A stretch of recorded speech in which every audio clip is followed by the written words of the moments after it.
Hi, this is Raymond Connors, an IELTS coach from the IELTS Terminator.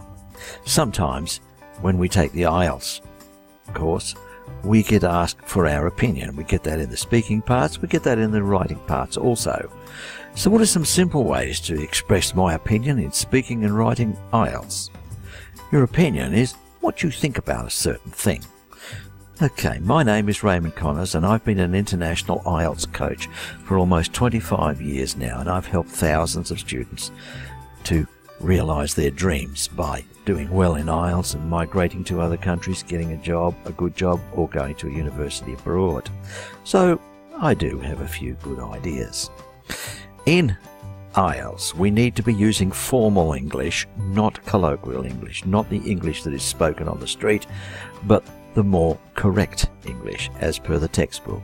It's not a realistic situation. So we have to realise that IELTS is a little bit of a false situation. It's not real. But if we want to do well, we need to know how to use it.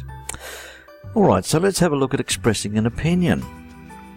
Here's some good phrases to use when expressing an opinion, if you're in agreement. In my opinion, it's better to take the bus than the train, in my opinion. Personally, I think that professional sportsmen are paid too much. I believe that hospital staff are underpaid. I feel that computer games have a bad influence on children. Notice the heavy letters. This is the way to express your opinion. I would say that the gap between rich and poor is growing. In my view, I think we watch too much television. Frankly speaking, I think we watch too much television. Nice if you know all these, but you don't have to know them all. Remember, when you speak to the IELTS examiner, you're only going to be talking to him or her for a few minutes, so you only need to know one or two of these. Now, what about if you get a subject that you know nothing about? You still are required to talk about it. That's the difficult bit. But you can get over this quite easily. Here's what we say. If you really have nothing to say, it's better to express a lack of opinion and wait for the next question than to keep silent.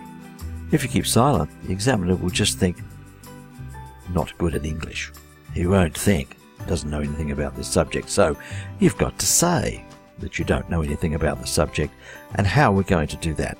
I'm afraid I've never been interested in football. I'm afraid I'm not very keen on art. I'm afraid I don't know much about art. I'm sorry, I'm not familiar with that topic.